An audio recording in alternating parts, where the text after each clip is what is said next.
என் பெயர் திவாகர். எனக்கு இப்போது 35 வயது. நான் சொல்லப்போகும் கதை என் வாழ்வின் மிகப்பெரிய சம்பவம். நான் அரசு அலுவலகத்தில் எழுத்தராக வேலை செய்கிறேன். என் தோற்றம் சாதாரணமானது. கோதுமை நிறம், ஆர்டி உயரம், நல்ல உடல்வாகு.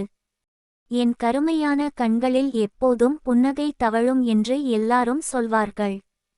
சட்டை கால்சட்டை அணிந்திருக்கும்போது சற்று கம்பீரமாக தோன்றுவேன்.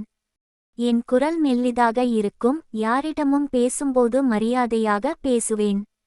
நான் எளிமையான மனிதன், யாரிடமும் நட்பாக பழகுவேன். என் மனைவி பெயர் கமலா. அவள் ஒரு நல்ல பெண். எனக்கு 2 குழந்தைகள்.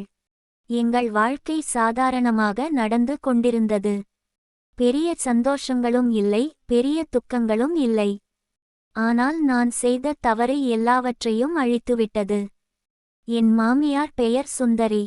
அவள் என் மனைவியின் அம்மா.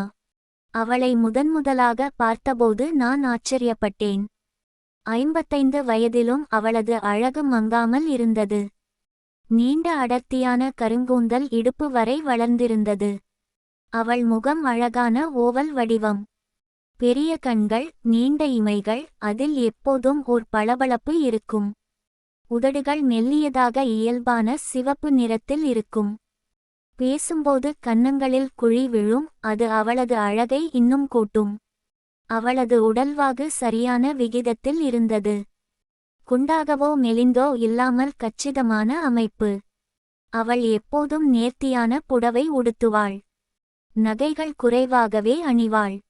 அவள் முகத்தில் வயதின் அறிகுறிகள் குறைவாகவே தெரியும். அவள் குரல் மிகவும் இனிமையாக இருக்கும். நடையில் கம்பீரம், பேச்சில் நவீன சிந்தனை. அவள் ஓய்வு பெற்ற அரசு அலுவலர். படித்தவள், புத்திசாலி. ஆரம்பத்தில் நான் அவளை மரியாதையாகத்தான் நடத்தினேன்.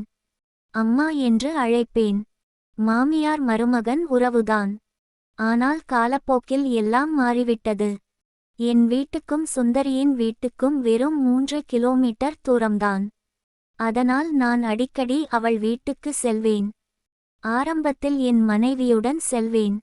பின்னர் தனியாகவும் செல்ல ஆரம்பித்தேன்.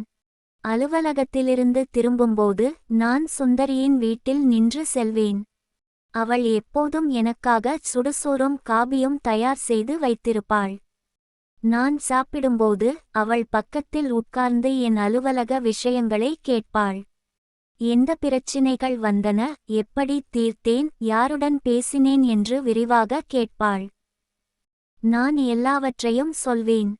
என் மனைவி இவ்வளவு ஆர்வமாக என் அலுவலக விஷயங்களை கேட்பதில்லை. ஆனால் சுந்தரி ஒவ்வொரு விஷயத்தையும் கவனமாக கேட்பாள். அவள் கேட்கும்போது நான் முக்கியமானவன் என்று உணர்வேன். ஒருநாள் சுந்தரி என்னை அழைத்தாள். திவாகர், எனக்கு மளிகை சாமான்கள் வாங்க வேண்டும். நீ கூட வர முடியுமா என்று கேட்டாள். நான் உடனே சம்மதித்தேன். நாங்கள் இருவரும் என் பைக்கில் கடைத்தெருவுக்கு சென்றோம். அவள் பின்னால் உட்கார்ந்திருந்தபோது அவளது புடவையின் மணம் என் மூக்கில் வந்தது. நல்ல மணம். ஜாஸ்மின் போன்ற மணம். கடைக்கு சென்றதும் அவள் எந்த பொருள் வாங்க வேண்டும் என்று சொன்னாள். நான் அதை எடுத்து கொடுத்தேன். எடையை சரிபார்த்தேன். விலையை குறைக்க பேசினேன். பணம் கொடுத்தேன். சாமான்களை பைக்கில் வைத்து வீட்டுக்கு எடுத்துச் சென்றேன். உள்ளே எடுத்து சமையலறையில் அடுக்கி வைத்தேன். சுந்தரி மிகவும் மகிழ்ச்சியாக இருந்தாள். நீ இல்லாமல் நான் என்ன செய்வேன் திவாகர் என்று சொன்னாள். அவள் சொன்னபோது என் மனதில் ஒரு விசித்திரமான உணர்வு வந்தது. யாராவது என்னை இவ்வளவு அன்பாக பாராட்டுவதில்லை.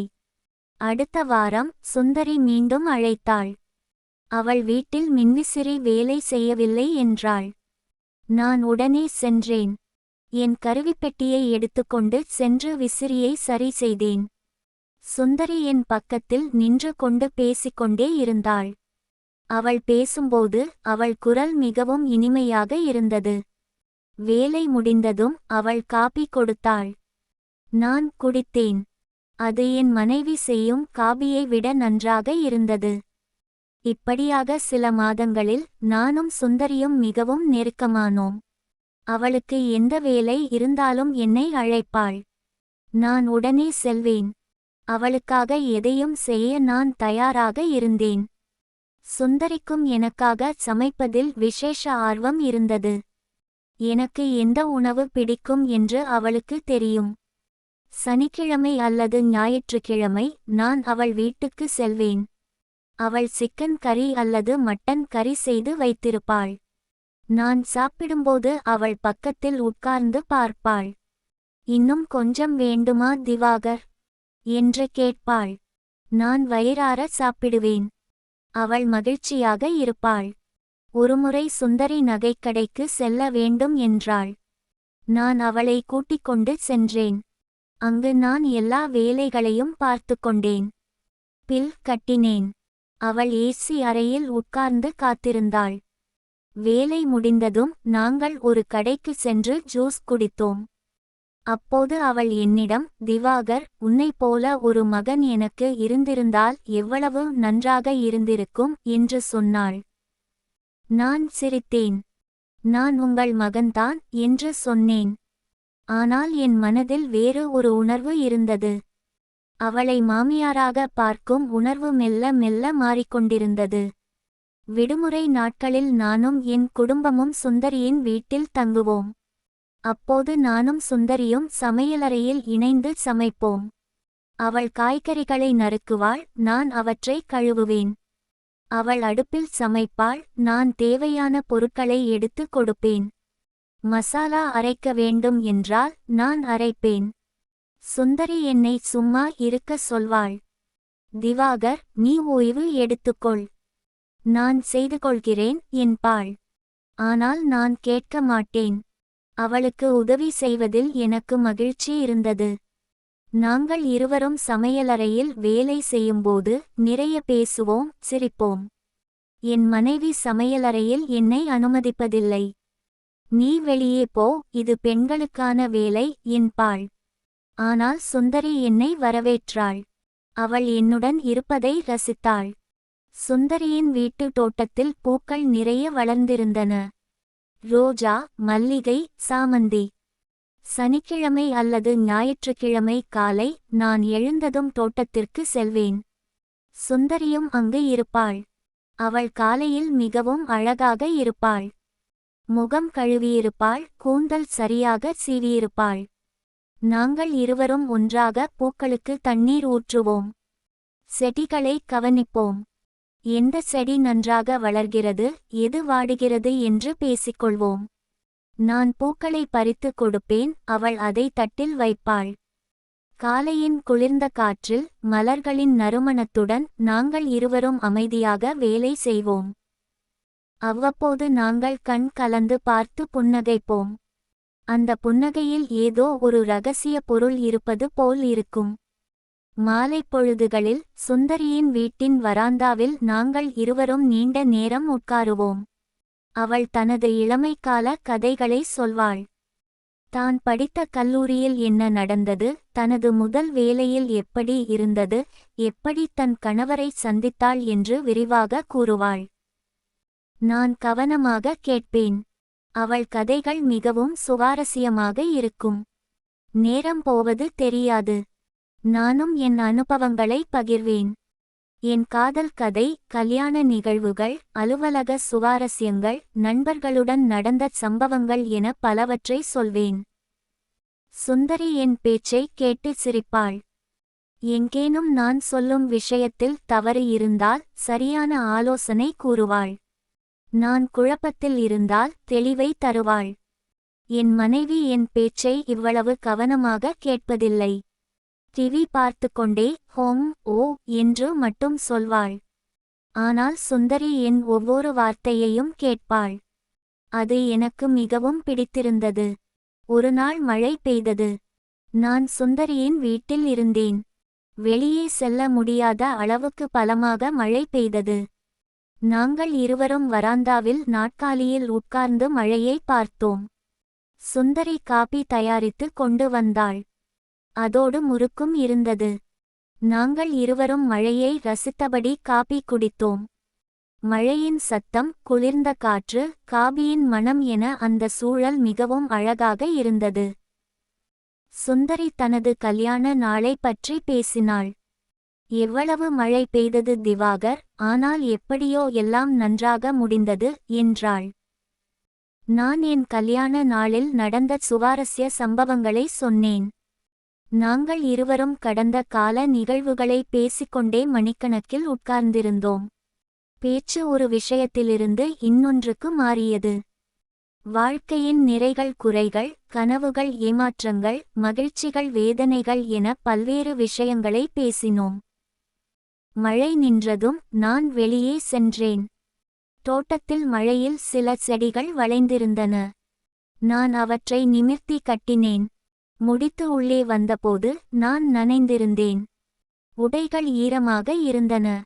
சுந்தரி உடனே துண்டை எடுத்து வந்து என் தலையை துடைத்தாள். அவள் என் அருகில் வந்து என் தலையை துடைத்தபோது அவளது உடலின் மணம் என் மூக்கில் வந்தது. என் இதயம் வேகமாக துடித்தது. என்ன நடக்கிறது என்று எனக்கே புரியவில்லை.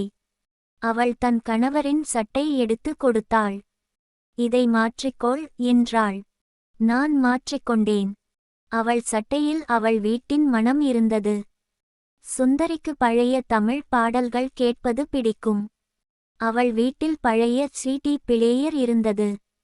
வார இறுதி நாட்களில் நாங்கள் இருவரும் பாடல்கள் கேட்போம். சுந்தரி தனது பிடித்த பாடல்களை போடுவாள், நான் கேட்பேன். சில பாடல்களின் வரிகள் குறித்து நாங்கள் விவாதிப்போம். எந்த நடிகர், எந்த இசையமைப்பாளர், எந்த பாடகர் என்று பேசிக்கொள்வோம். சுந்தரி சில பாடல்களுக்கு தாளம் போடுவாள். அவள் தாளம் போடும்போது மிகவும் அழகாக இருப்பாள். கண்கள் மூடி, தலை ஆட்டி, கைகளை அசைத்து. நான் அவளை பார்த்து சிரிப்பேன். எனக்கு சினிமா பார்க்க பிடிக்கும். சுந்தரிக்கும் பிடிக்கும். புதிய படம் வெளியாகும்போது நாங்கள் இருவரும் ஒன்றாக தியேட்டருக்கு செல்வோம். என் மனைவியும் சுந்தரியின் கணவரும் சினிமாவில் அவ்வளவு ஆர்வம் இல்லாதவர்கள். ஆனால் நானும் சுந்தரியும் சினிமா ரசிகர்கள். நாங்கள் இருவரும் டிக்கெட் பதிவு செய்து மதியம் ஷோ அல்லது மாலை ஷோ பார்ப்போம்.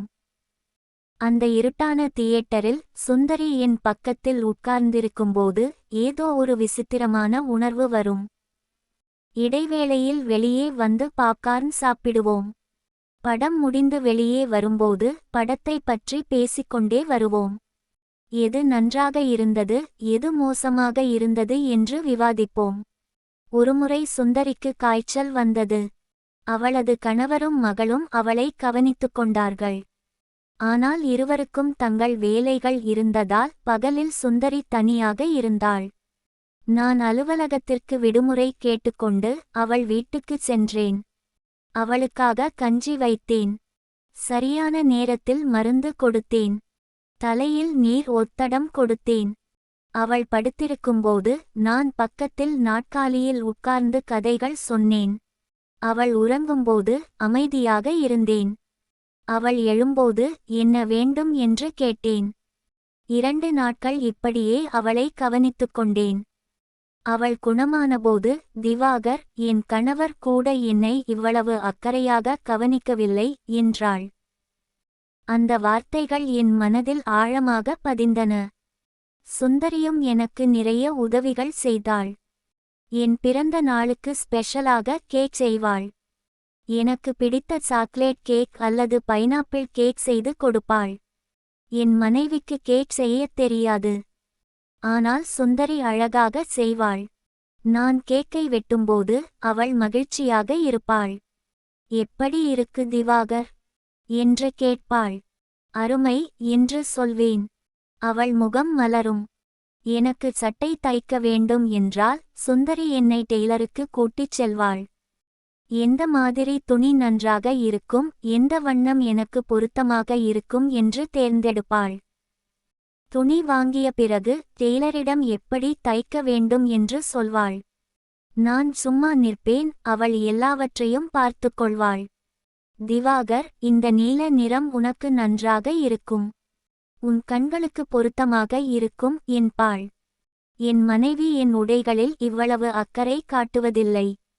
எனக்கு ஆபீஸ் வேலை அதிகமாக இருக்கும்போது நான் சாப்பிட நேரம் இல்லாமல் இருப்பேன். சுந்தரி அதை தெரிந்து கொள்வாள்.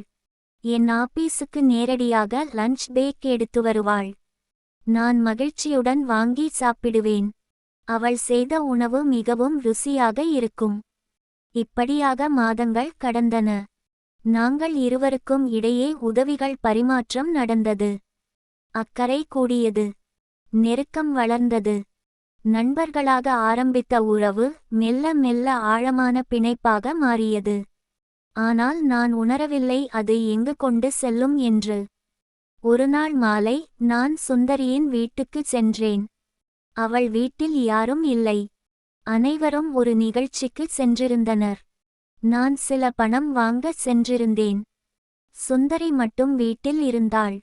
அவள் என்னை உள்ளே அழைத்தாள். திவாகர், உள்ளே வா. காபி குடிச்சிட்டு போ என்றாள்.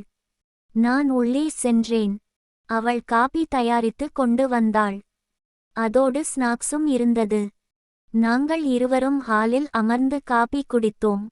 பேசினோம். பேச்சு நீண்டது. ஊர்கதைகள், அலுவலக விஷயங்கள், குடும்ப விஷயங்கள் என பலவற்றை பேசினோம். நேரம் போவது தெரியாமல் மணிக்கணக்கில் பேசினோம். ஒரு கட்டத்தில் பேச்சு மிகவும் தனிப்பட்ட விஷயங்களுக்கு சென்றது. சுந்தரி தன் வாழ்க்கையில் உள்ள தனிமையை பகிர்ந்தாள். திவாகர், என் கணவர் என்னுடன் சரியாக பேசுவதில்லை. எப்போதும் டிவி பார்த்து கொண்டே இருப்பார். என் உணர்வுகளை புரிந்து கொள்வதில்லை என்றாள். அவள் கண்களில் சோகம் தெரிந்தது. நானும் என் குழப்பங்களை சொன்னேன். அம்மா, என் மனைவி என்னை சரியாக புரிந்து கொள்வதில்லை. நான் சொல்வதை கேட்பதில்லை. எப்போதும் குழந்தைகள், வீட்டு வேலை என்று பிஸியாக இருக்கிறாள். என்னுடன் நேரம் செலவிடுவதில்லை என்றேன். சுந்தரி என் கையை தொட்டாள். திவாகர், உன்னை போன்ற ஒரு நல்ல மனிதனுக்கு அது கிடைக்கவில்லை என்றால் மிகவும் வருத்தமாக இருக்கிறது என்றாள். அவள் என் கையை தொட்டபோது ஒரு மின்சாரம் போல் ஏதோ உணர்வு ஓடியது. நான் அவள் கையை பிடித்தேன். அவள் விலக்கவில்லை. நாங்கள் இருவரும் ஒருவரை ஒருவர் பார்த்தோம். அவள் கண்களில் ஏதோ ஒரு உணர்வு. என் மனதில் 1000 சிந்தனைகள். இது தவறு என்று தெரிந்தது. ஆனால் நிறுத்த முடியவில்லை. என்ன நடந்தது என்று சரியாக நினைவில் இல்லை. எப்படி ஆரம்பித்தது என்று தெரியவில்லை. ஆனால் அன்று மதியம் முதல் மாலை வரை நாங்கள் ஒரு பெரிய தவறு செய்தோம். ஒழுக்கத்தின் எல்லைகளை மீறினோம். உறவுகளின் புனிதத்தை மறந்தோம். மணிக்கணக்கில் எங்களது உணர்வுகளில் மூழ்கினோம். முதலில் ஒரு முத்தம். பின்னர் இன்னொன்று. பின்னர் எல்லாம் கட்டுப்பாட்டை மீறியது. நாங்கள் இருவரும் எங்களை இழந்தோம். அது ஒரு புதிய அனுபவம். மிகவும் தீவிரமான உணர்வு. இருவருக்கும் அது தவறு என்று தெரிந்தும் நிறுத்த முடியவில்லை. மீண்டும் மீண்டும் அதே தவறை செய்தோம். மாலை 6 மணி ஆனது. திடீரென்று சுந்தரிக்கு உணர்வு வந்தது. அவள் என் மார்பில் இருந்து விலகி எழுந்தாள். என்ன செய்துவிட்டோம் என்ற உணர்வு அவளை ஆட்கொண்டது. கண்களில் நீர் பெருகியது. திவாகர், நாம் என்ன செய்துவிட்டோம்? இது மிகப்பெரிய தவறு. நான் உன் மாமியார். நீ என் மருமகன். நாம் எப்படி இப்படி செய்தோம் என்று கதறினாள். எனக்கும் குற்ற உணர்ச்சி வந்தது. என்னால் பேச முடியவில்லை. தலை கவிழ்ந்து உட்கார்ந்தேன். மன்னிக்கவும் அம்மா, இது என் தவறு என்று சொன்னேன். நான் அழுதேன். அவளும் அழுதாள். நாங்கள் இருவரும் நீண்ட நேரம் அழுதோம். அழுகை ஓய்ந்தபின் நாங்கள் பேசினோம். இது ஒரு தவறு. இனி இப்படி நடக்கக்கூடாது. இந்த ரகசியம் யாருக்கும் தெரியக்கூடாது என்று முடிவெடுத்தோம். சுந்தரி முகம் கழுவி சரி செய்து கொண்டாள். நான் உடைகளை சரி செய்து கொண்டேன். வீட்டில் அனைவரும் திரும்பிய பின் எதுவும் நடக்காதது போல் இயல்பாக நடித்தோம். ஆனால் உள்ளத்தில் குற்ற உணர்ச்சி என்னை வாட்டியது. நான் சுந்தரியை சந்திப்பதை தவிர்த்தேன். அவள் அழைத்தால் பிஸியாக இருப்பதாக சொல்வேன். அவளும் என்னுடன் சரியாக பேசவில்லை. நான் அவள் வீட்டுக்குச் சென்றால் வேறு அறைக்கு செல்வாள். நாங்கள் ஒருவரை ஒருவர் பார்க்கும்போது கண்கள் தாழ்ந்தன. மனம் வருந்தியது. எனக்கு உறங்க முடியவில்லை. சாப்பிட ருசியில்லை. எப்போதும் அந்த தவறு மனதில் வந்து என்னை அலைக்கழித்தது. மாதங்கள் கடந்தன.